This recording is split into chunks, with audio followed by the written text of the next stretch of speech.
Namaste. I, Ankita, welcome you in Manthan's A Quest for Self-Realization, Spirituality and Meditation by Padma Bhushan Shri M.G. This is the first time amidst the pandemic that the speaker and the audience both are present physically. In our last event, Mr. Amish Tripathi ji joined us live from London while the audience were seated in front of him. I request Satish Ji Sarada, Sayojak Manthan, to please welcome Shri M.G. on the behalf of Manthan team.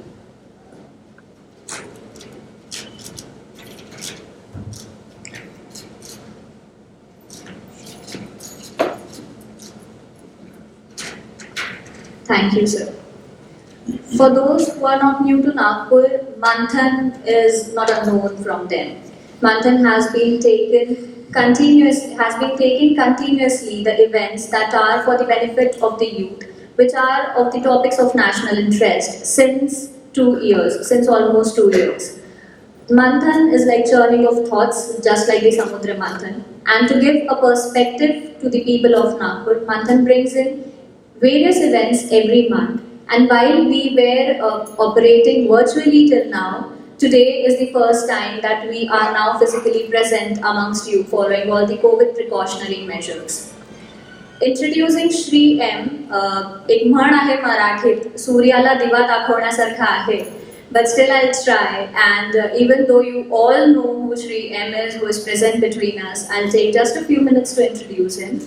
Shri M.G. is a spiritual guide, social reformer, educationist, author and speaker who was born into a Muslim family in Thiruvananthapuram in Kerala.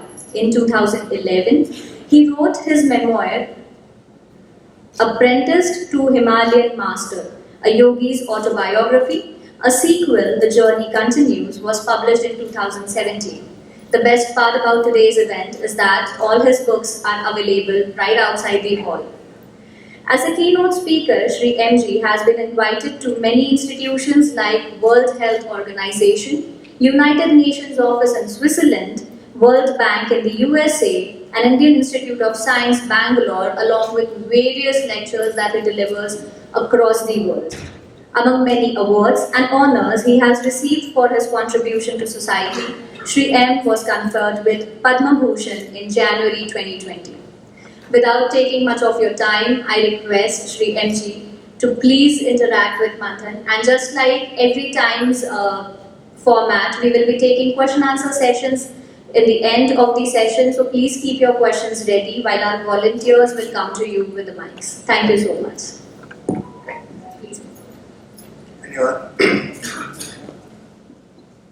Akhandamandalakaram vyaptam yena characharam Tatpadam darshinam yena tasmai Sri Gurave Namaha Ajnanatimidandasya Jnananjanam Shalakaya Chakshurumididam yena tasmai Sri Gurave Namaha Gurur Brahma, Gurur Vishnu, Gurur Devo Maheshwara Gurur Sakshat Parabrahma Tasmai Sri Guru. Namaskar to all of you. So the subject given to me today, I didn't decide the subject, is, what was that? Quest for self-realization. Some people get very worried because when I get into the car, usually I ask what is today's subject. They think this is going to be a disaster. So anyway, so it is the quest for self-realization. I have also been told by people associated with Manthan that it's better to have it in a storytelling style rather than an abstract Vedantic discussion. Because they said there are many young people who would be interested. Yes, I see many young people. Believe me, even though my hair is grey, I might be younger than you. So, the quest. First, let me comment on this, the name of this place, Manthan. Manthan, Samudra Manthan, is an ancient story which has come to us from the Bhagavad onwards, where Vasuki, the serpent, is used by the Asuras and the Devas to churn the ocean of milk. Now, something to remember is, when the churning takes place, the first thing that comes out is poison, and dangerous poison. The story is that if Shiva had not swallowed it, poison would have spread to all the world, throughout the world. And then finally the Amrit comes out. So it is quite natural and normal, especially among the young, that when they start the quest, the Manthan does take place. Quite normal. It has happened to me also. I started very young. I didn't start at this age. I started pretty young. So that is to be understood. Now the thing is, anybody who is on the quest, when the poison starts coming out, if you stop the quest and run away, then it's never done. That's the time to face it and see how to resolve it. And then in the end, the Amrit does come. Now, the meaning of the word Amrit, it's a Sanskrit word Amrit. It's not something that we are given to drink after you do the puja. Oh, Amrit, chakriya Amrit, made of milk and honey and sugar. That's fine, that's also nice, because prasad means peace. But the real meaning of the word Amrit is Amrita. Pratyorma Amritam Gamaya, which means take me from death to immortality. As long as the human body is there, it is not immortal, it is immortal. It will end. But there is an element in us that is immortal. When that is discovered, then you have stepped from death to immortality. Body will go, of course. Anything that is created has to go. There are exceptional circumstances, of course, but apart from that. So let me start with my quest, because there may be many people who are in the quest. Now, I must say that from my childhood, there was some element in me which made me think and reflect on things. Don't ask me why. It could be genetic, it could be combination of various factors. If you ask me, I will say it is because of my past. So at an age when children play, I also played.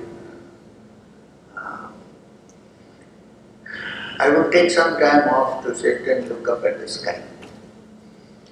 And whenever I looked up at the sky and I saw the white clouds there, somewhere in my mind I thought that I was looking at the peaks of the Himalayas. I've not seen the Himalayas at the age of 6, 7. You don't know where the Himalayas are. Nobody told us. In our household, nobody talked about the Himalayas. But there was something, I didn't even know it's the Himalayas. It's like some snow-clad mountains, peaks. And I also thought here there might be some people sitting and contemplating. That also was in my head. But then, like anything else, it went on. It was a passing phase, you can say. Even that really turned my mind to introversion and serious thinking about this matter was when I was a young man. If you have read my autobiography, I might be repeating myself, but still. I was a young boy of 9 years. At the end of our house, there was a jackfruit tree. It was not a banyan tree or a peepal tree, but a jackfruit tree. And in Kerala, Trivandrum jackfruit is very common, in fact in the south. So in the evening at dusk, I was about to go back home when I thought there was somebody standing there, a very peculiar figure, because he was not wearing any upper garments, just had a white dhoti like this tidy. And the matted hair was so huge that it was like a cap. And on his neck was a Rudraksha mala. I didn't know at that time anything about Rudrakshas, some beings. He had a kamandalu in his hand. Again, I don't know what a kamandalu was. And he beckoned to me with a gesture. So I walked up to him. First question he asked was in Hindi.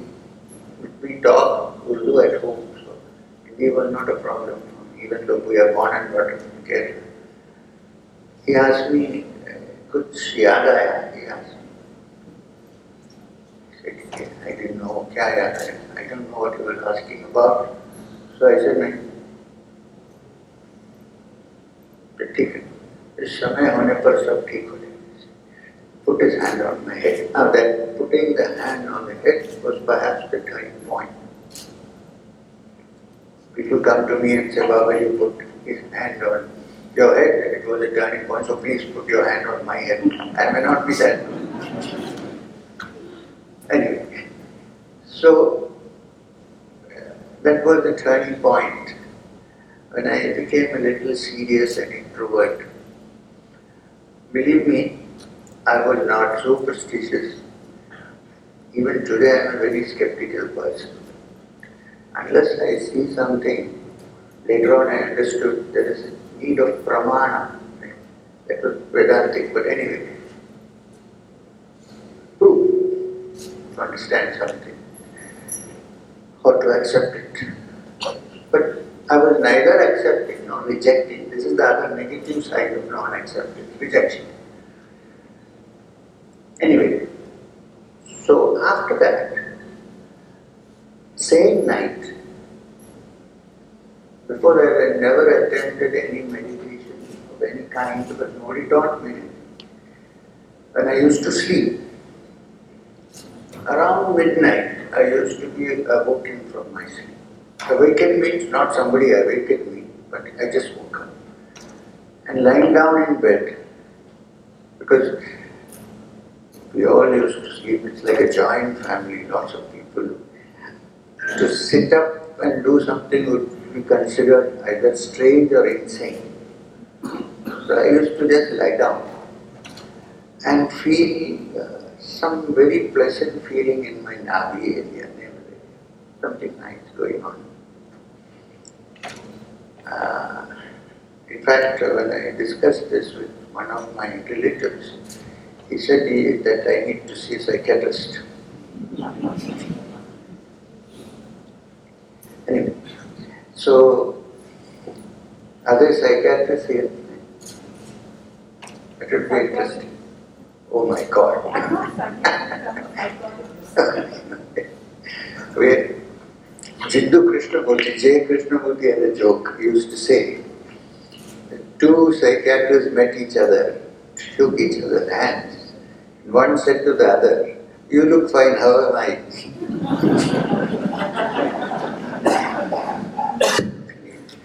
So I started meditating on that pleasant feeling here. And then it usually developed into some kind of light that was going inside. Nobody could see from outside.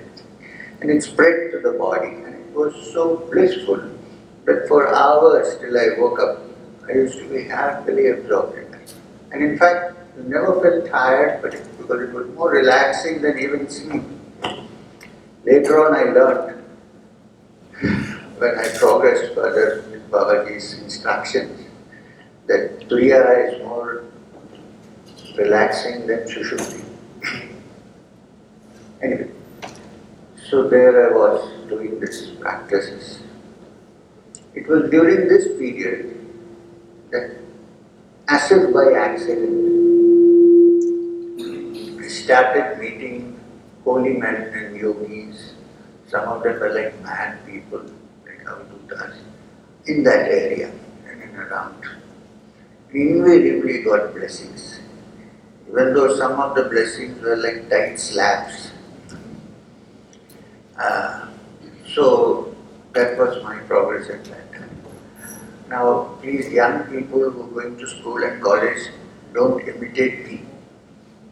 Instead of spending much of the time in the class, I was usually wandering somewhere in the beach side or going to the public library and reading books on philosophy. They had a very well-equipped public library in Toronto, started by the Maharajas of Toronto.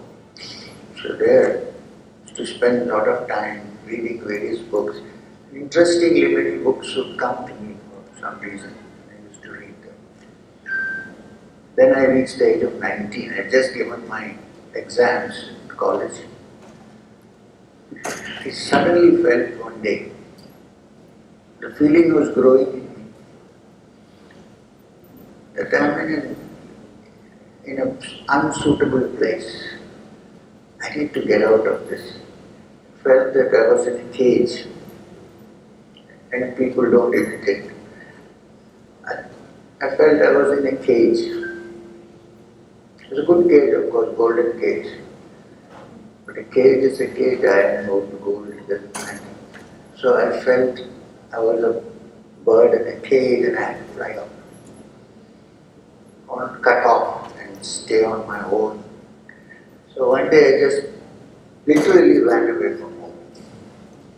And there was no other way I could do it because I was the only son in my family. And I was the eldest. And my father was thinking that I might inherit the construction company. So there was no way, I just literally ran away. Many adventures, not much money with me. Finally, I don't want to go into details there in my own family. I reached Badrinath. In Badrinath, I spent some time with the chief priest there. Ravaljis usually go from Kerala, there are no priests who go from Kerala. Spent some time, found a kutir. Then one evening, I felt very depressed, downcast. Because the kind of yogis or gurus I was searching for, I couldn't find anybody. So I was on the verge of suicide actually.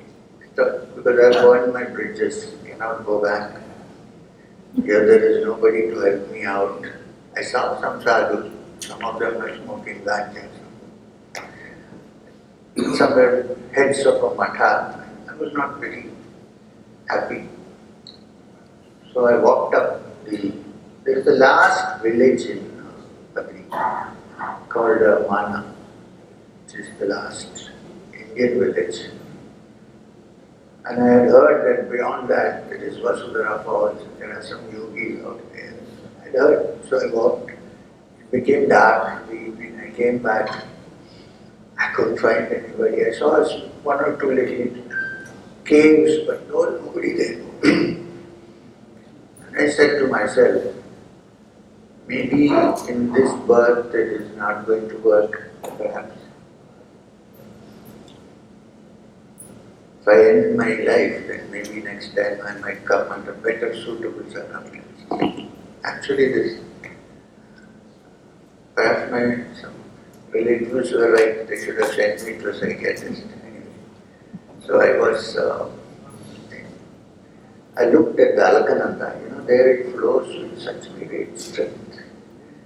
I said, perhaps if I jump into this, it can end in a few minutes.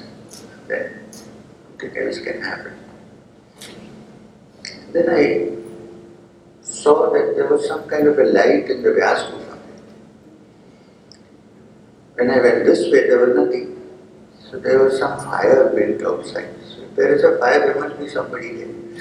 So I went back with hope and looked inside the Vyasa Gufa. And this man stood up. Suddenly struck me that this is the same man who touched my head And when I was 9 years old in the backyard of my house, and the first words he uttered in Hindi were, "अच्छा घूम फिर के फिर हमारे पास पहुंच गए." So I said, तो फिर बाबा जी आपको छोड़ के हम कहीं नहीं जाएं. He laughed and he said, देखा जाएगा. This was my apprentice, beginning of my apprenticeship, my Sorna. He stayed with him. Wherever he wandered, I wandered. I went behind him. 3.5 years I spent in nooks and corners of the Himalayas. Some of them are not on the tourist map. Some are, some are not. And so many things happened. I learned a lot of things. The satsangs were very simple. He was a simple man himself. He didn't wear even padukas, no chappals. What are they called? Shoeless man.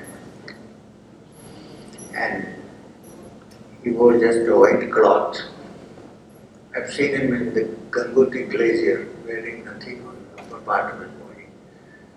He had no banner, no ashram, no Satsang foundation, no schools, no nothing.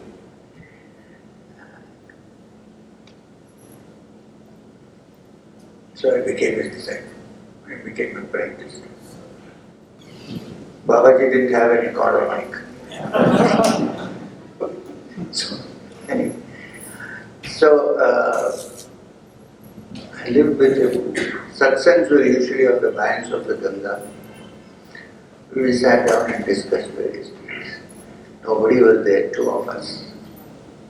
It's interesting that Babaji did not have too many disciples. He was very worried about making people. He said, Guru bahut hai, magar shishya kahan milega? And when I went to some places, in some ashrams, people used to wonder. Some people used to call me secretly, Babaji ne shishya bana liya kya? I said, ऐसा ही लगता है. So I spent wonderful, those 3.5 years of my life was the period when I learned and went deeper within myself and understood a couple of things which are useful for one's spiritual journey. I must say that nothing much has happened after that. Little bit my way of expression, may have got polished. I can't speak like Babaji, he was very crude in many ways. We have to behave sort of civilized. Right? But in those 3.5 years, whatever has happened here and here, then after that it was only further expanding. I think this journey has no end. Every other journey has an end. This is vast, vaster than the Milky Way. Every second it expands. And then at the end of 3.5 years, Babaji said to me, now you go back. Go back into the world. Lead a family life. Sannyas is not for you. They said, Babaji, why should I go back? Because it's wonderful. There is no agenda, there is no blueprint, there is no itinerary written down. Beautiful fresh air, Himalayas on one side, the Ganga on the other. Why would I go back? He said, I get stuck in the mud. He said, pull up your pajamas when you walk on the mud. He sent me back. So I reluctantly came back, but I kept seeing him at least once a year for a month or two in different places, till he attained Samadhi, till he died. So this is my life. I got married. I have 2 children who are now married. I am saying this, don't think that you have to be spiritual, you have to be a sannyasi. I'm not against sannyasis, it's a very high position. It's very difficult to really be a sannyasi. But can still live on this earth. But you need a background and a training and an understanding which will make you pass through this samsara. Babaji's sampradaya was the Nath sampradaya. But he was not confined only to the teachings of the Nath sampradaya. Since he got his Kriya initiation from my Sri Guru Babaji, so my parampara is also Kriya. But Kriya is not a mechanical exercise. There are very many factors involved in Kriya. It's not simply sitting down and breathing up and down. You can't fool God if you breathe up and down. There are many processes involved in purifying the mind, keeping the mind quiet. You should know why you are doing Kriya also. Why do I practice? Not only Kriya, any meditation. What is the aim of this? Why should I do it? All this has to be theoretically studied before you enter the system. What happens is, in a hurry you start practicing, and then in the middle it goes off because we don't know why we are doing it. This is my life. If you ask me, are you free? Well, I am.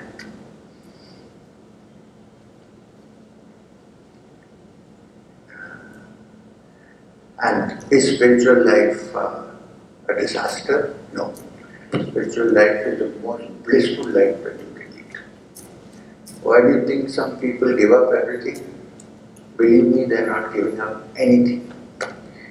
They are giving up trinkets in exchange for larger treasures. There is a treasure that is in ourself or inner self, which is more blissful, more enjoyable, and more and all-pervading than anything that you can enjoy on this earth. Once you touch that, this living here is also enjoying. You're not deprived. But by itself, you build a kind of balance. You know, when the river flows, it flows freely, but it makes its own embankments. Without the embankment, it cannot flow. In the same way, when you practice spiritual life, it's a flow, like a river, continuous flow, but it has its own natural embankments. So you lead your life. Plus, if you really lead a spiritual life, and if you want to live in this world also, even the process of living in the world becomes much more simple. And because of the one-pointedness that you have acquired, you're able to give attention to whatever you're doing. This is very important. Why I'm saying all this is with the hope of getting young people interested in the spiritual process. Don't think it's only meant for madmen or things like that. It's something that gives you much more sanity than the sanity which we think we possess. So, since you wanted it to be an interactive session, I don't want to bore anybody with further talk. Can I say something? It's an interactive session, I agree. I do not know what questions people are going to ask. I don't like pre-prepared questions. So, I cannot promise that I will be able to answer every question. After the question comes, if I know the answer, I can. If I don't know the answer, I will say I don't know. Because it's so difficult to say I don't know. Very difficult. You know, the Upanishad says something very interesting. He who knows, knows not, and he who knows not, knows. This is not a conundrum. So, if I know the question, if I know the answer, I'll discuss it. If I don't know, I would rather say, well, this is not my subject, I don't know the question, and pass on. So we will begin with the interactive session. I request Rohanji to please conduct the Q&A. And also it is a request to everybody that please keep your questions short, to the point, and also introduce yourself first. They need not keep the question. I keep my answer short. Thank you, Guruji, for the mesmerizing interaction. And we have volunteers. You can raise your hand. They'll come to you, and you can speak your questions out. Anyone who's interested to ask a question. My request is introduce yourself. आपका नाम क्या करते हैं? And then please ask the question.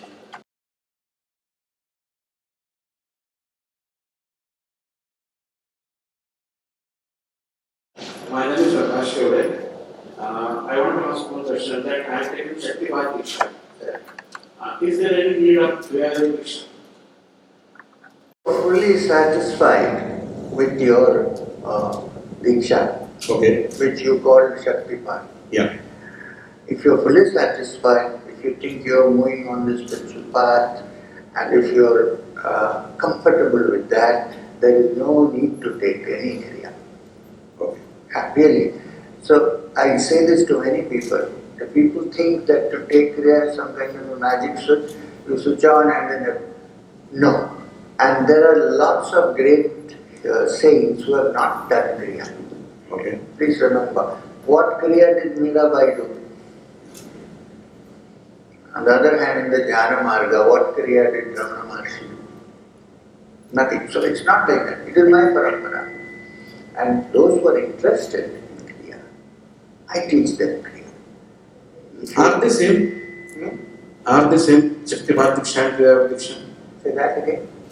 Shakti paath dhiksha and this Kriya Yoga dhiksha are both are same or somewhat different? They are not same. They are different because in Kriya Yoga we believe that one needs to put in some effort. While those who believe in the Shakti Path think that already somebody is doing it for us. Yeah. So we need. So there is a difference. There is a difference. But there is no need if you are satisfied with your way Okay. to bring in Kriya into the picture. Not required. Thank you. Guruji,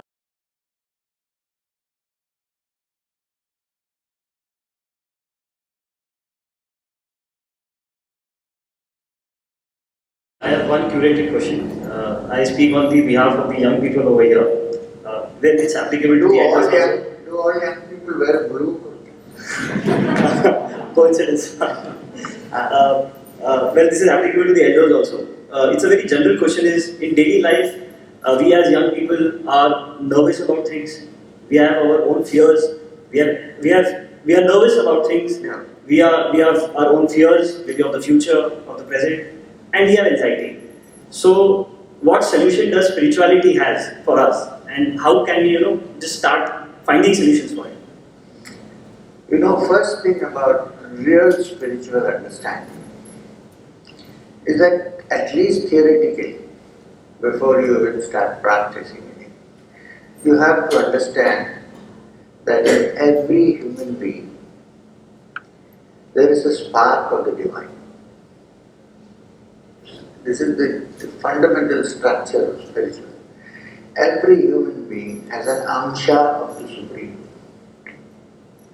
Now, if the Supreme, theoretically, hypothesis, we have not proved the theorem, but hypothesis, if that Supreme is Purna, complete, Purnamada, this part is also in some way Purna, Purnamidam. So since the whole essence of the Supreme is in you, it's not the same, but there is an amsha in us. Therefore, there is nothing to fear in this life. All strength comes from oneself. One does not have to depend on somebody else for that strength. So to develop that strength is the first step. So, when you are moving from strength to strength, from happiness to happiness, from insecurity to understanding. What is the first chapter of the Bhagavad Gita? Arjuna Vishada Yoga. Arjuna is in confusion, he is insecure, and step by step he is led on to understand what is life and how to face life, not to run away from it. So, the very fact that one is spiritual is an advantage for those who are not, perhaps. your strength, your compassion, your goodness. You develop into a wonderful human being with nothing to fear. Strength is in you, not in me. Well, it's in me, but it's also in you. That's what I mean.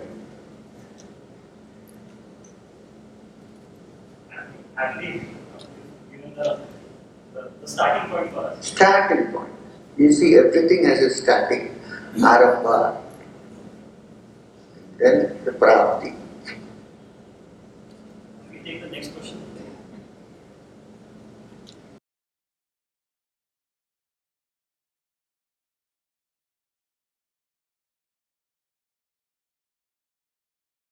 आरंभ करने के बाद में भी प्राप्ति के लिए तो काफ़ी सारा यानी इतने सारे अट्रैक्शंस है जिसमें हम अटक जाते हैं।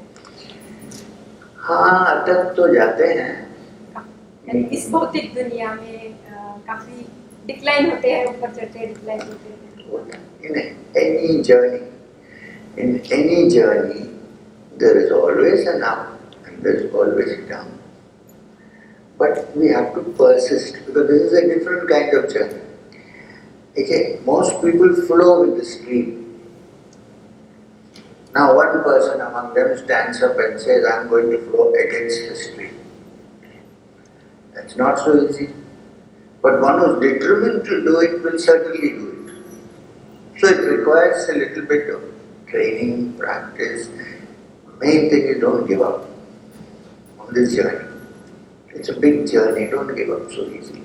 And let every step start with joy rather than pain. Consider every failure as a stepping stone and move forward. If there is a failure in this journey, stop and analyze. Look, why did this happen? Why am I getting to go? The moment you begin to go to a state where you enjoy yourself in your spiritual journey, then you're hooked. Nothing can pull you away. Till then, what you said is correct. Down, down, up. And the function of the teacher is to hold your hand when you're down, but allow you to be free when you're up. If you keep holding your hand even when you're riding high, then you will become too dependent on the teacher. Aside, persist, don't give up. If A has achieved it, B may also achieve it, C can also achieve it. But we are all made differently. Even though there is a common factor, we are all made differently. So the problems faced by different people may be different. It's the function of the teacher to sit down with the student, discuss that and find out what is the problem, sort it out. So don't let that pull you down. If something attracts you in this world, that's also a divine manifestation. Consider it as divine rather than not divine.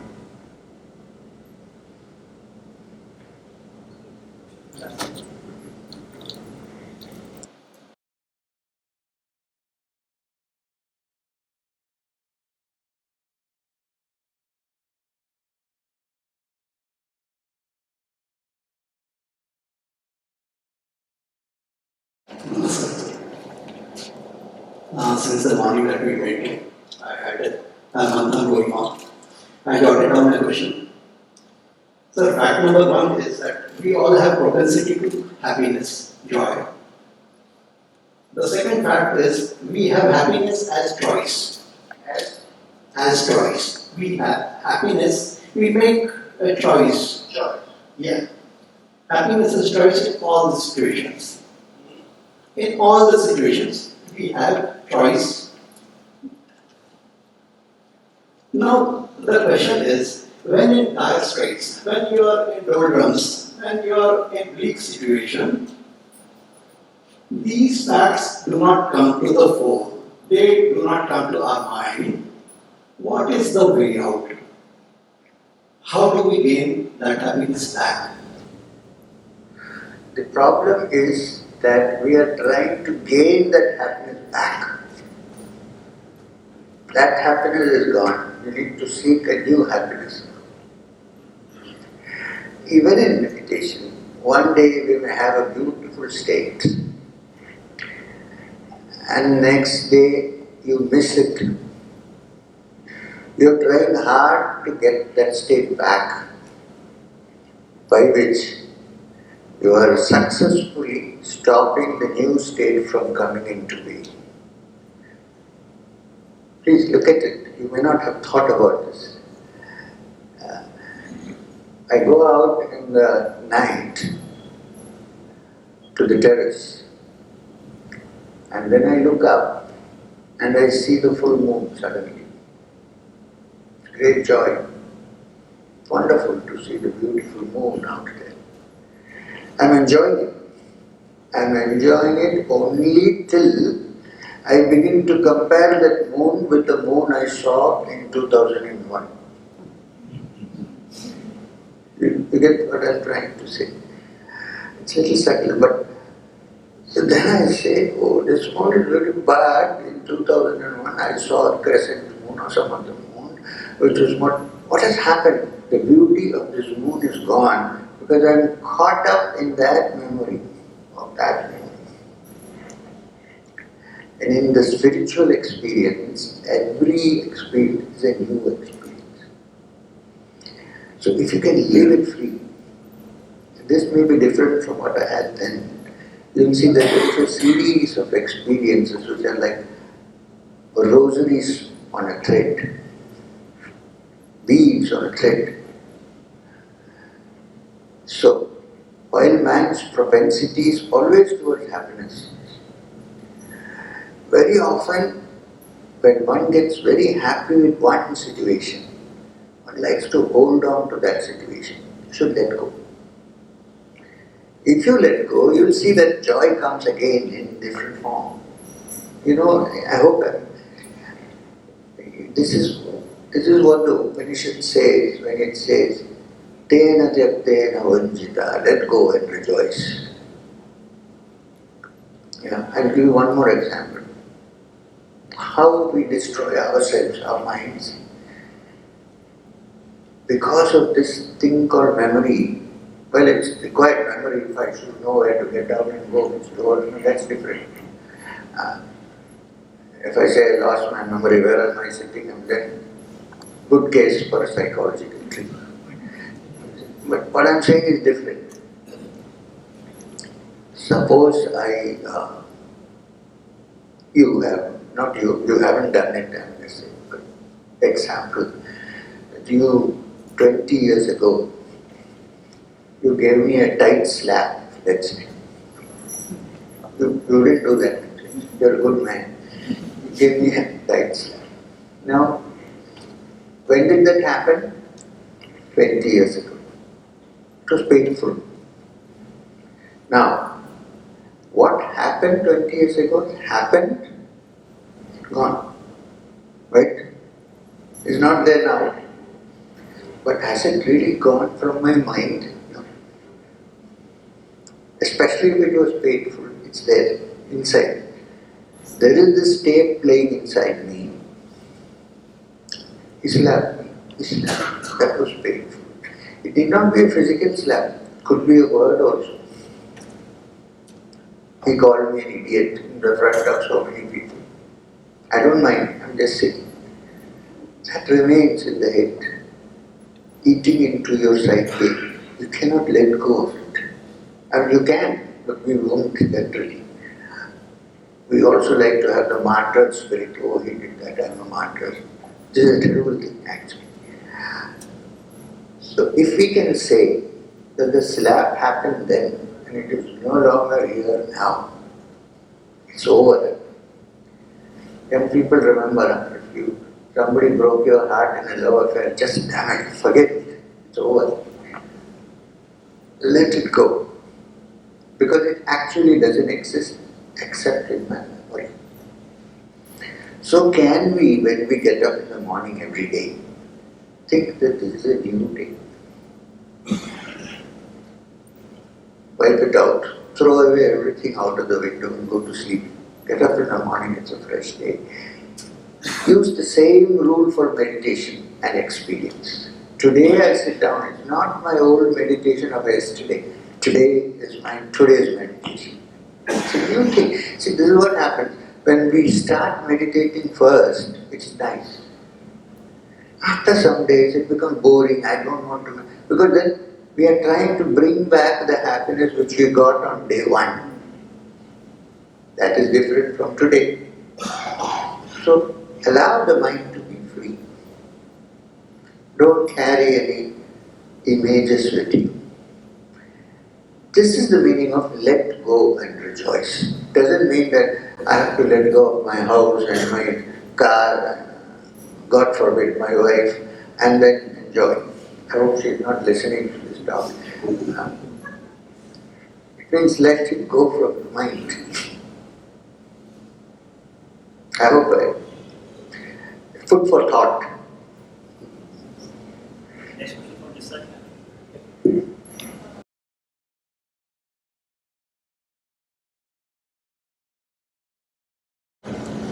I am Anjali Zungare. I don't have a question as such, but I would like to listen from you some experience in reference to Babaji. Oh my God. Oh, this is dangerous territory. Because Babaji has become a brand name now. So every day on the internet there is somebody talking about Babaji. Somebody said the other day that he met him outside the hotel room or something. So we are on dangerous territory. But when I say Babaji, I mean both Sri Guru Babaji as well as my Sonal Babaji, my own personal master. So I think it's better you read what is in the autobiography of a yogi or in Apprentice to Himalayan Master, which is my autobiography. There are a couple of few experiences with Babaji. Better than discuss the matter. Also, these are sacred things. We should not throw them around. Discuss intimate things. I'm sorry, you know what I mean.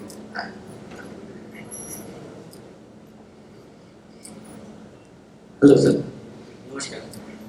My name is Mahesh Vyas and I am head of quality in a pharmaceutical company in Bangalore. मैं अपना question Hindi में पूछना चाहता हूँ. बहुत simple है. Say that again. Hindi में पूछना चाहता हूँ. हिंदी में? हाँ, क्वेश्चन. बोलिए.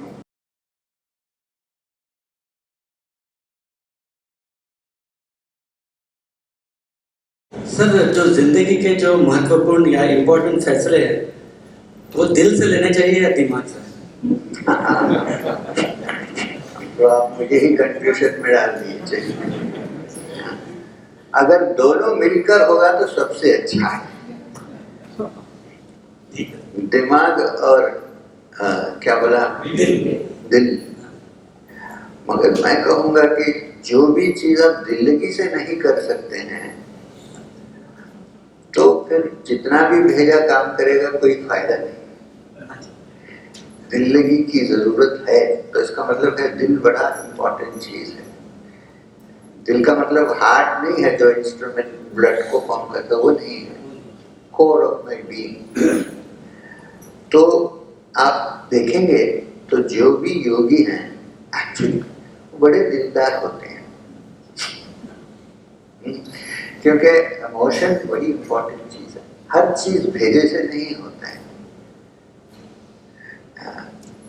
अब आप कार लेने जाएंगे, सपोज आप क्या कार लेंगे, उसके बारे में आप सोचते होंगे थोड़ा कुछ, मगर मेन क्या है, इसका शेप क्या है, इसका कलर क्या है, ये मुझे पसंद आया. उसके बाद फिर भेजा काम करने लगता है, हाँ इसका एडवांटेजेस क्या है. वो भी आपकी कार हो तो जरूर अच्छी ही लगेगी आपको, क्योंकि आप उसका पूरा स्ट्रक्चर बना दिया होगा तब तक ब्रेन में क्यों ये अच्छी है. मगर पहले क्या होता है, दिल से लगती है. तो ये बड़ी इंपॉर्टेंट चीज है. एक ही डेंजर है कि अगर वो ह्यूमन रिलेशनशिप हो तो कभी कभी दिलदार गिर जाता है, दिल टूट जाता है. फिर भी खाली भेजे से काम करने से अच्छा है. भक्ति और ज्ञान योग के बारे में डिस्कशन है ये एक तरह से। हर आदमी ज्ञान योग में जा नहीं सकता है, क्यों? हम सब दिल से जीने वाले लोग हैं, तो इसलिए भक्ति अच्छी चीज है, कभी कभी प्रेफरेबल है, क्योंकि human beings are emotional, we are not very, हर चीज हम कैलकुलेट करके तो नहीं करते। सोचिए। धन्यवाद सर।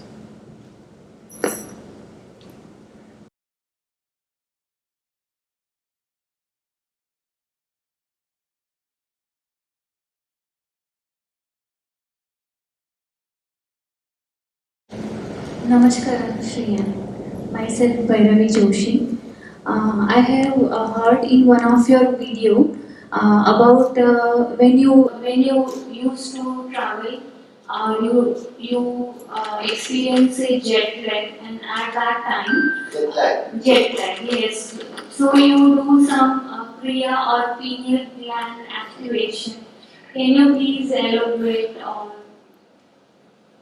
अब दूसरी चीज है, nowadays there are two things which are on the internet all the time. One is Babaji, the other is the pineal gland. अब क्या करें? So anyway,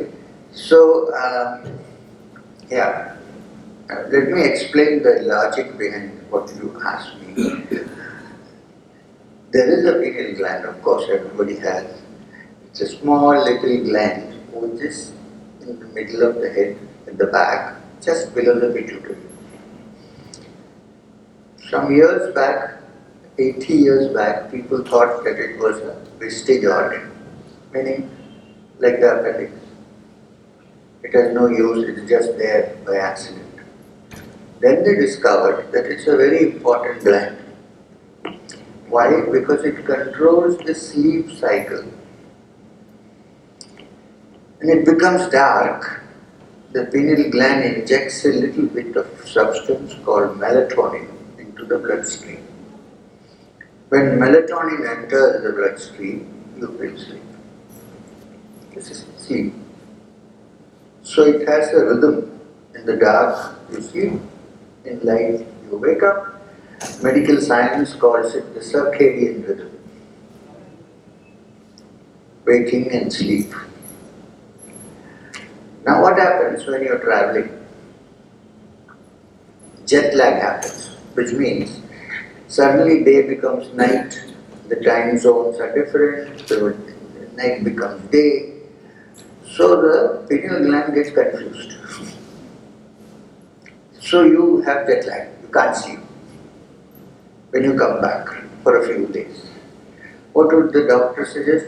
Buy melatonin tablet and eat one tablet and you sleep.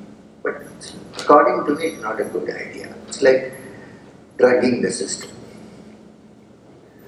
So what I do, it may or may not work for you.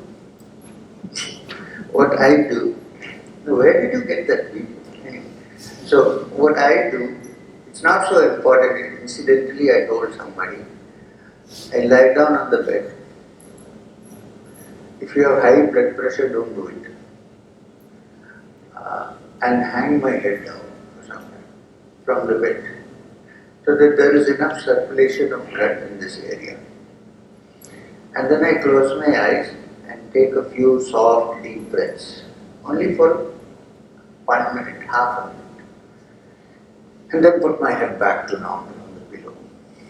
When I repeat that 2-3 times, the pineal gland starts functioning again, properly. Malfunction is gone. Then I fall asleep. That is me. I don't know whether it will happen to you.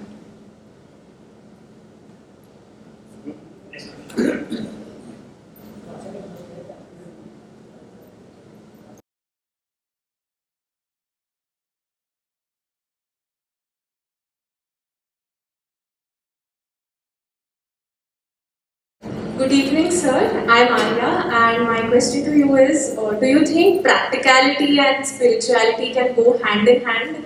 I mean, sometimes I've read that they do work in harmony, but it depends on our perception. So what are your thoughts on it? Thank you. My thoughts are the spiritual endeavor itself is a harmonious endeavor. There is no reason for a person who is deeply spiritual or is inquiring into spirituality or who is practicing or investigating spirituality to become haphazard in his thinking. In fact, when you touch the essence of your being, everything falls into its harmonious, proper place. If it doesn't, then something is not okay. Especially for young people, I would suggest. Now, don't imitate the avadutas. Different category altogether. A normal person, when you start your meditation, you can do it in harmony with your daily life. In fact, your mind will become sharper, you get more control of your emotions, and you will also become a good human being. If you are not becoming a good human being by being spiritual, then you are really not being spiritual. I'll explain this. There is the 12th chapter of the Bhagavad Gita, which is called Bhakti Yoga. Yoga of devotion. And it's one of those few chapters where Arjuna begins the chapter. Usually, this begins with the Gita, most of the chapters begin with Sri Bhagavan Vacha, so said Krishna. Few chapters, one of them is the 12th, which starts with Arjuna Vacha. Arjuna says. So it's meant for all of us. We are all Arjuna saying something. Now in this chapter, Arjuna asks Krishna, who do you consider to be the greatest yogi? Or who do you consider to be, let's say when you say yogi, we'll change it a bit and say the greatest person in your estimate. Person who worships God this way or that way or which way. Krishna says it doesn't matter what mode of worship is adopted. That's not the question. Some attributes have to be there. If those attributes are there, I would consider such a person to be a great yogi. So what are the attributes? Krishna says one is, this is meant for daily life of people. Samyam Indraya Gramam, one who has control over his senses and emotions. Or at least who is trying to. Let's put it that way. One who is trying to have control over one's senses and emotions. Samyam Indriya Gramam. Second, Sarvatra Samabuddhaya, one who can keep his mind or her mind tranquil under all circumstances. Now this needs a lot of practice, not easy. Because when the mind is not tranquil, it cannot even think clearly. So, Sarvatra Samabuddhaya, keep tranquil at all times, don't get agitated. Not easy, but the third, Sarva Bhuta Hite Rata, one who has the well-being of all living beings in heart. One who thinks only of well-being of others. Yoga samasta sukhino bhavantu. These three are there, these attributes. Then such a person is considered. Even if one is lacking, he is somewhere behind. And don't you think these are wonderful things to happen, even in daily life? So, but since you are a young person, you look very smart, even with your mask. I would say that do not think that being spiritual, walking on the spiritual path, will take off even 1 degree from your smartness. It will only increase it. Even if you take up things like yoga asanas, which are rudimentary parts of yoga, not even just the basics, it has great advantages. Because why would the actresses in Hollywood practice yoga?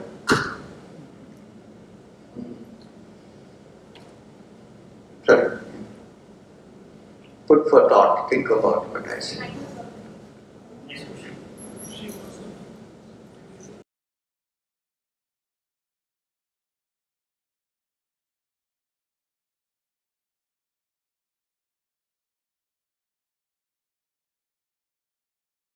गुरु जी।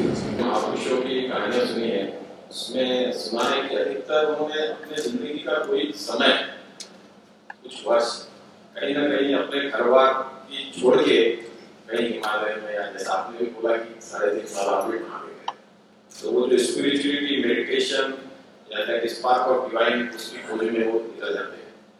तो वो राह सही है कि हम अपनी दिनचर्या के पैरेलल में वो चीज पाने की कोशिश करें। कैसा करना चाहिए? कैसा करना चाहिए? अब ऐसा है कि हर आदमी फॉरेस्ट में नहीं जा सकता है, वनवास तो नहीं कर सकता, संसार में रह के ही करना पड़ता है। तो वो जो experience, when few people, some of us who go and experience, we bring that experience to you. So you can practice the same thing living in this world.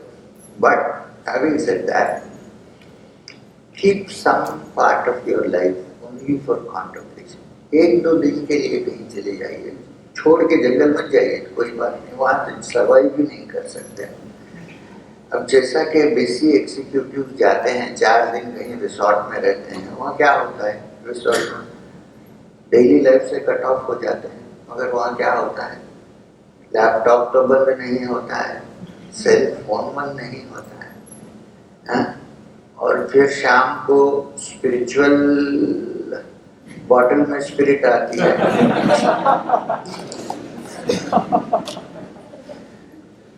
तो कभी कभी ऐसे रिसोर्ट पे जाइए, ऐसे सॉलिट्यूड पे जाइए जहाँ ये सब नहीं है। लैपटॉप 2 दिन बंद करने से कुछ होने वाला नहीं है, संसार खत्म नहीं हो जाएगा। फोन थोड़ी देर के लिए बंद करके रखने से कुछ नहीं होगा। बोलिए कि 1 घंटा मैं ऑन रखूंगा, जो बोलना है बोल लो, हो गया अपना काम। तो ऐसी जगह में जाके सिंपल फूड खा के, अगर पेड़ वहाँ ज्यादा है तो बहुत अच्छा है, because then you get oxygen, proper fresh oxygen. Simple food खाइए, go for walks. National parks में going for walks is not possible, but we may end up as tiger's food. But जहाँ भी go to beautiful places like Rishikesh, ऐसी जगह, वो भी आजकल थोड़ा खत्म हो गया है क्योंकि दिल्ली पास है। So people come for Sunday picnics. तो ऐसा keep away some part of your life, some days. पूरी जिंदगी में छोड़ के मत जाइए. Keep some time where you can contemplate, change your style of life and go back. ऐसे बीच में कर सकते हैं. हर आदमी को छोड़ के जाने की कोई जरूरत नहीं. अगर हम लोग गए हैं तो एक्सपीरियंस लेके आपसे शेयर कर रहे हैं, तो आप उसको यूज कर सकते हैं.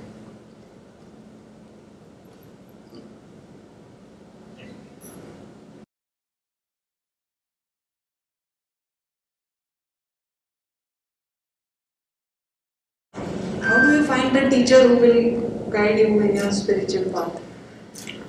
Now this question, how do we find a teacher? Look for one. Look for one. Don't accept the teacher until you have tried the teacher out for some time. Don't accept the teacher because he speaks well. Don't accept the teacher because he is good looking. There is an Upanishad called the Mandukya Upanishad, supposed to have been taught by Manduk. Manduk, not good looking. And see if the teacher behaves the same in private and also in public. What I am trying to say, spend some time before you decide whether you can accept the teacher. The other problem is that he may be a good teacher, may not be suitable for you. This is also possible. So, since you are investing on an important thing, if you think it's important, spend some time exploring. Don't jump in. You know what I mean? Take time. And then if you think, okay, I think something can happen, then only you should. But the search should be there.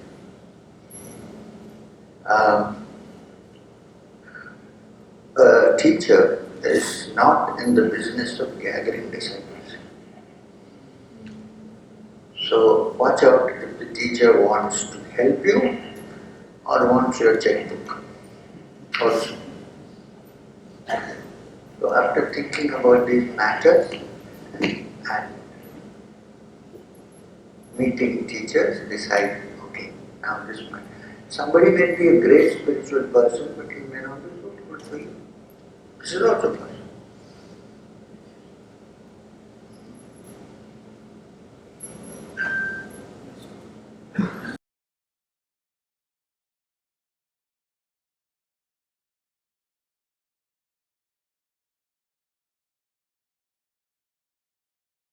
Namaskar, I am Priyanka Kevde.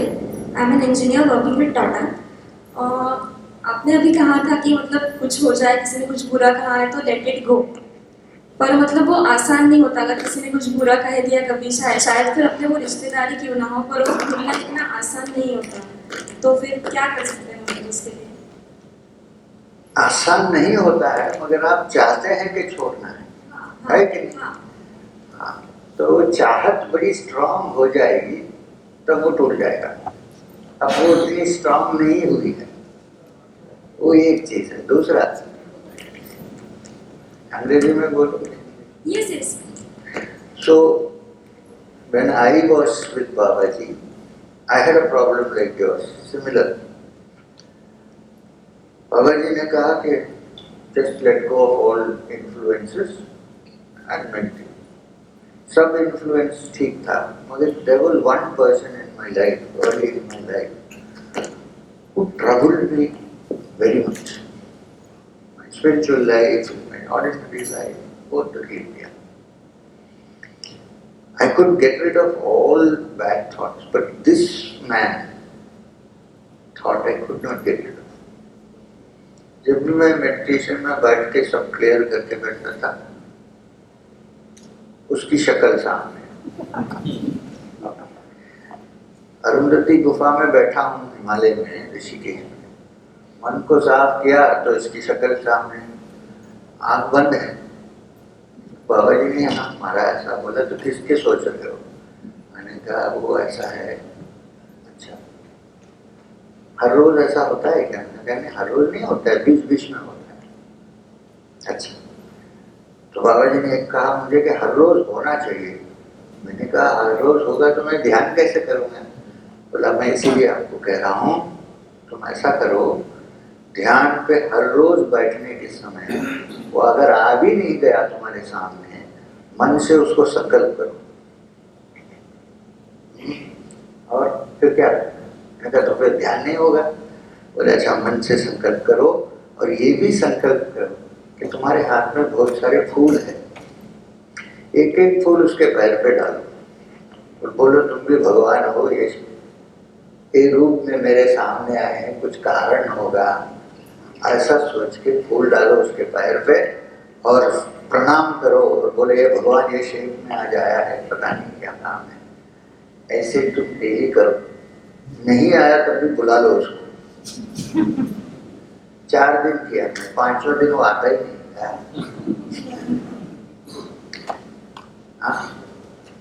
मगर वो आदमी अभी भी जिंदा है, तो physically ऐसा मत करो, समझेगा पागल हो गई. सामने आ रहा है फूल डाल के, मैं ध्यान की बात कर. समझ में है ना?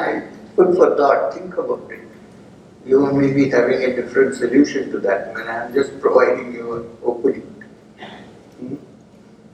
Question from the back. ये कितने बजे तक है? कब से? 6:30.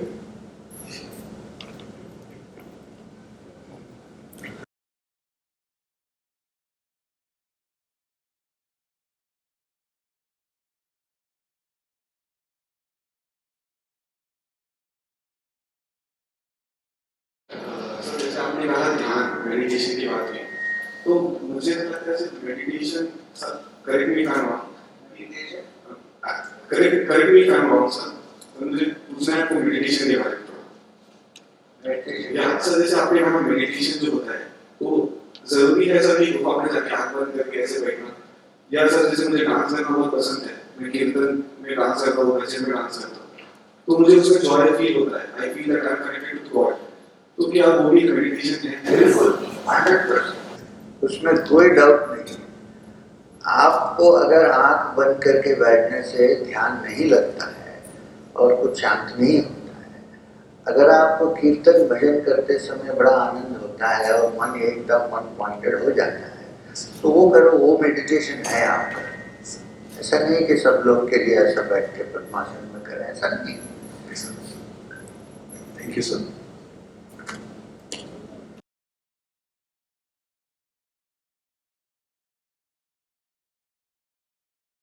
जी इसी से कनेक्टेड था question, what is internal bliss? जैसे व्हाट इज इंटरनल ब्लिस? काफी सुनते हैं हम लोग, क्या होता है? What is eternal bliss? अब हर चीज में हैप्पीनेस होता है। जैसे some people like ice cream, they feel happy. Some people smoke ganja and they feel very happy.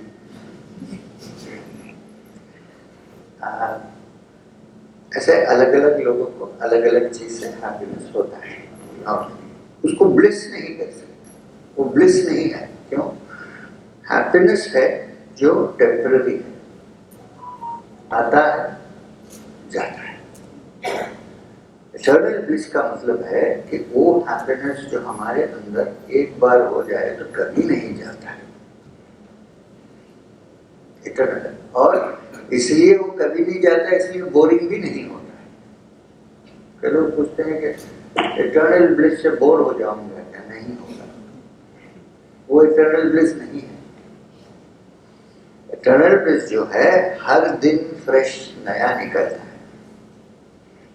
उसको कोई पुराना कंपैरिजन ही नहीं होता। और वो गुड न्यूज ये है कि वो आपके अंदर भी है।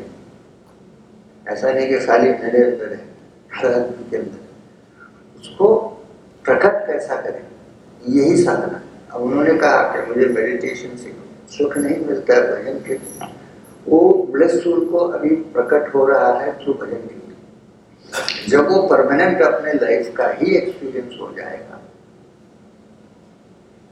मन उसमें लगाते ही वो ब्लिसफुल हो जाएगा, तो इटर्नल ब्लिस की शुरुआत हो गई।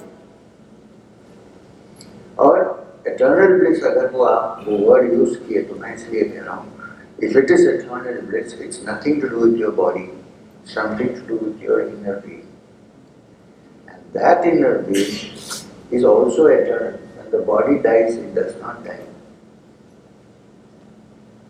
सो always there, life after life,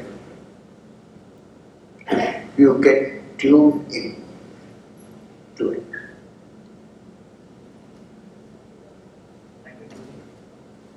Any other? Oh, questions about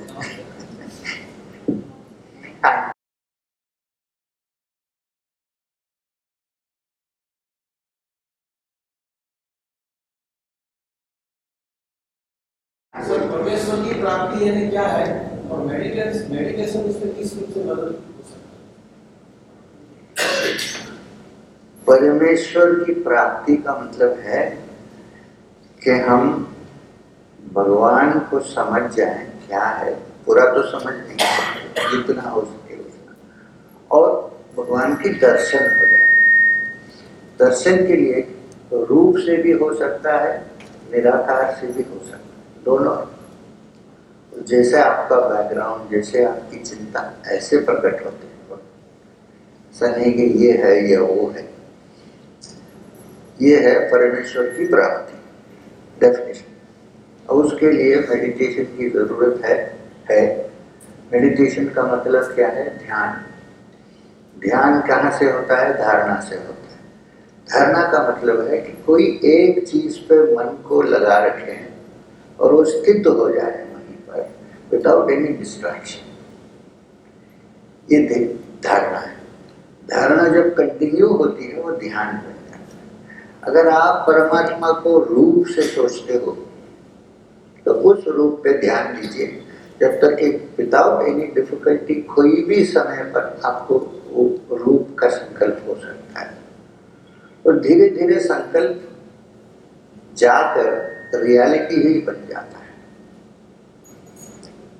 ये है ध्यान और परमात्मा की प्राप्ति का कनेक्शन है।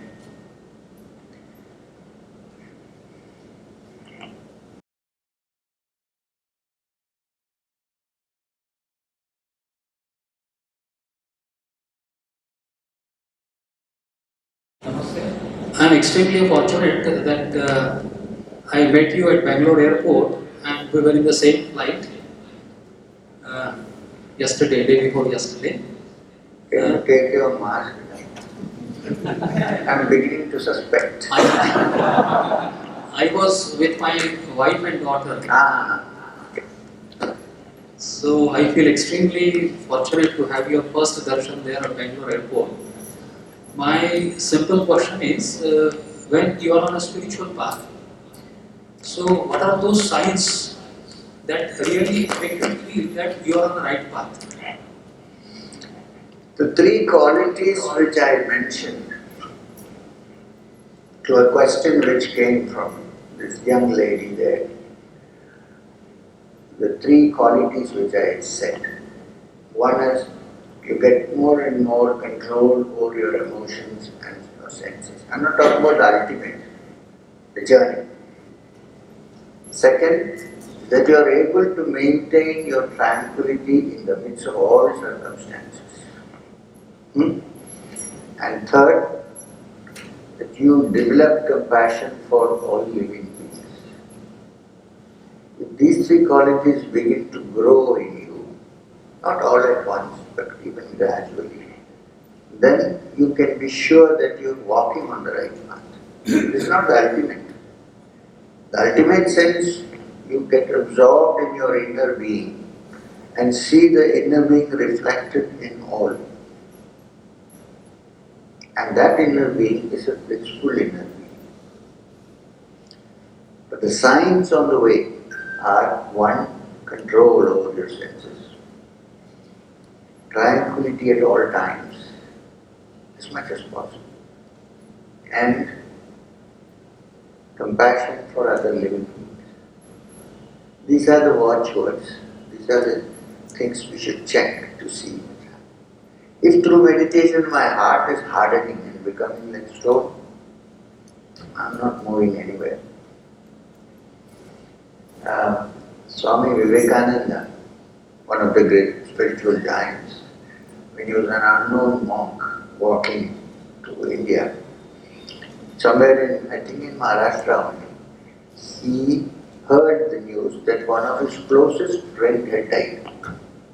Swamiji burst into tears. So this man who told him said, "Arey Swamiji, you become a sannyasi?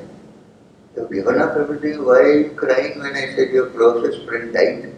Swamiji said, "Did I work all these years to make my heart a stone? Is that the sign of the yogi?" The heart becomes sensitive. Of course, in 2 minutes it was all gone. But it happened.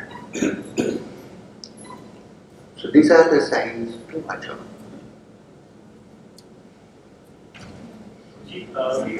I have one question.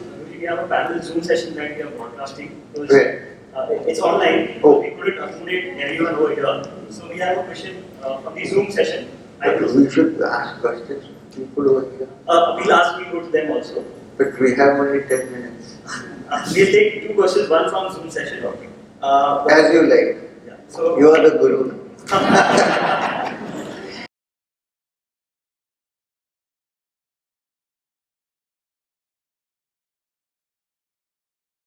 The question is from Mr. Karthik. He's asking, usually people are afraid of the unknown. Can you find joy in the unknown? Yes. In fact, I have great joy in the unknown. Mr. Karthik, whoever is asking this question, yes, we fear the unknown. True. But it's also the unknown which has hopes. Do you know anything about your hope? What you're going to attain? It's unknown. We have only ideas about it. We really don't know. Sometimes the unknown can be more joyful than things that we know.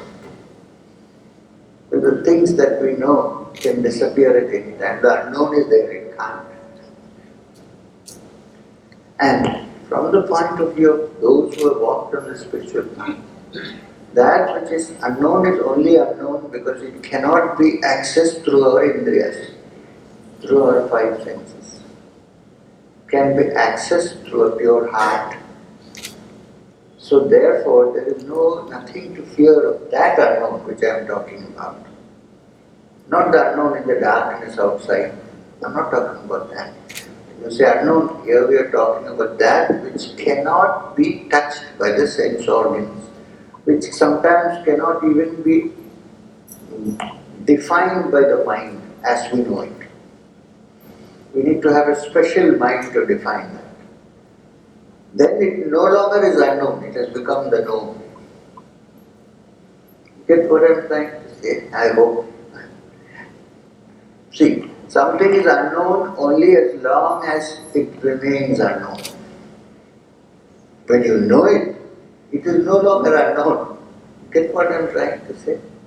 So, when we have an idea about which we really know nothing, it's the unknown. I am saying there is nothing to fear there because you don't know it. What will you fear, actually? You go towards it and it is known, then it no longer remains the unknown. So where is the fear of the unknown? I'm not just cleverly shuffling words as facts.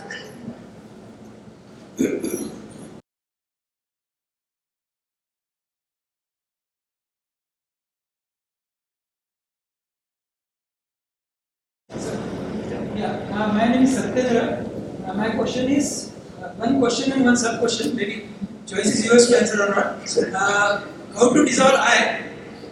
How to dissolve I? That is first question. Second question is why name as Sir M? Not that sir is not required. You can simply say M. No problem. Let me answer the second question first. Why am I known as M? Because it's a harmless sound. In Sanskrit or Hindi it is ma. The name I had when I was born starts with the letter M. So that is one M. Basically I like to be called M because M means Manav, Manushya, human being.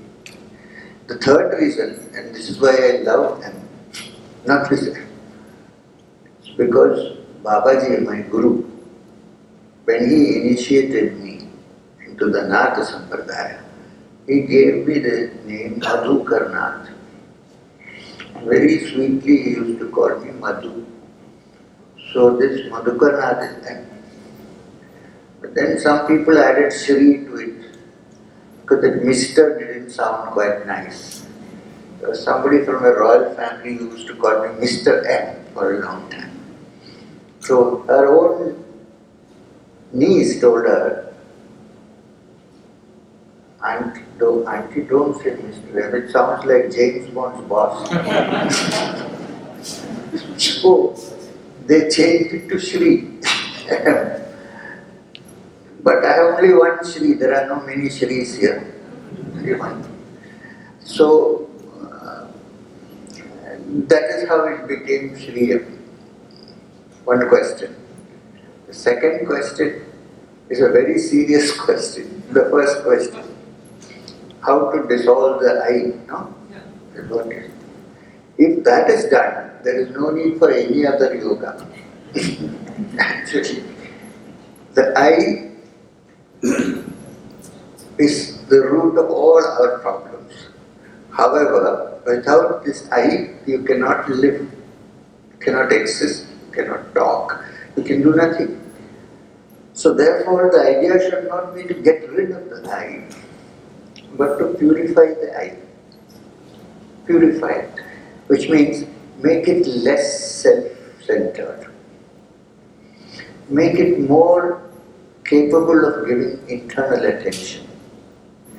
Make the I kind to others. Transform this I and make it so subtle and so nice and fine and pure. in that purity itself, one day it will dissolve and disappear. You cannot make it disappear. Because when you forcibly try to make it disappear, one part of the I will become strong and say, I want to push this out. And then there is a clash. There is a conflict of interest between the I that is trying to throw the other I out. Instead of that, if we can only say, okay, I exist, fine. Let me make this I the servant of the Lord or something like that. Transform it till it becomes so pure, it cannot exist, it will go off by itself. We cannot do anything about it, really. I've seen people who say, I have no ego. It's the biggest ego possible. We all have our egos, a little bit. Without that, we cannot even function on this earth. It may be a good ego, fine. So my suggestion is purify it till it becomes so subtle and pure that there is no more sign of the ego out there. You search and you can't find it. Till then, it's better to follow Kabir Das' saying, Bura jo dekhne main chala, bura na miliya koi, dil khoja apna mujhsa bura na koi. That mujh is the I you're talking about.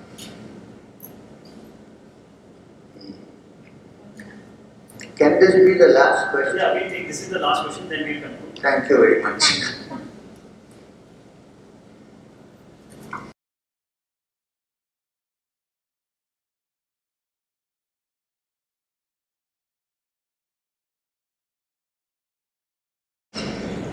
I'm Kartika and I'm the psychologist. Oh, sorry. No, am I behaving oddly or something? No, I'm happy to consult with you if you want.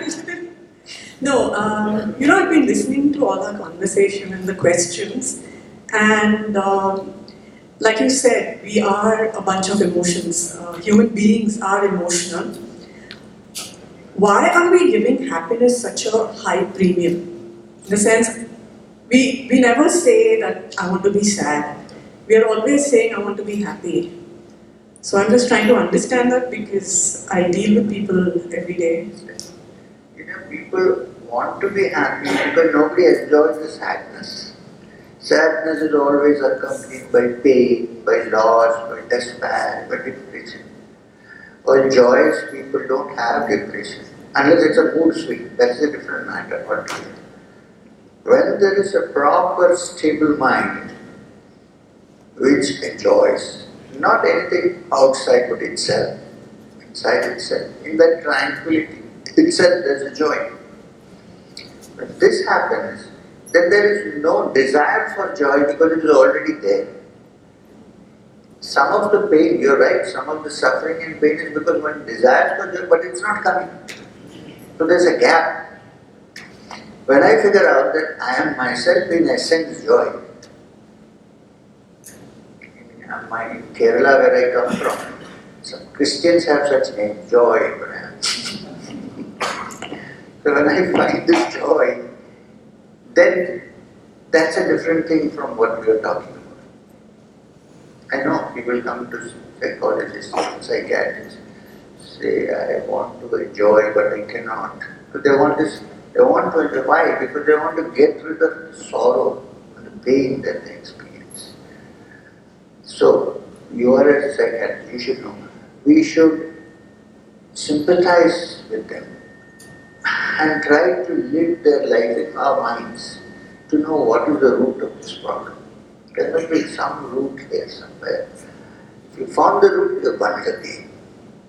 Till then, develop a friendly attitude to the patient. Don't even treat. I know I'm not teaching you, sorry. Let not the big person think that he's in front of a doctor. Develop a good friendship. Have a Coke. Coke is not advised now, but have something else, water. And we'll see how it works. So I'm sorry, I think we need to, because we have that. Thank you everyone. And I think that today's session was completely in Praman, that what we could call that we had an interactive session and we had a contribution from both the ends wherein we could gain knowledge from the to and fro of the questions.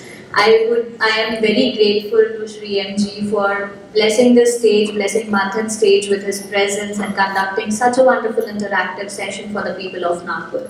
I am also thankful to all of you who, amidst the pandemic, were courageous enough to follow all the COVID protocols and attend today's session. And we are really hopeful that other sessions will too be continued from next month. Thank you everyone for your wonderful presence. Thank you Chitnavis Center for such beautiful arrangements. And thank you everyone for joining Manthan's session again. Before leaving, I would like to request everyone to please stay back for Rashtragan, and that would be the concluding of this Manthan event. May I say something? Yes. I hope this is the beginning of having more sessions and the COVID will move out so that you can come next time without the masks, hopefully. I hope this is the beginning. I wish. So with Rashtragan, let's conclude the session.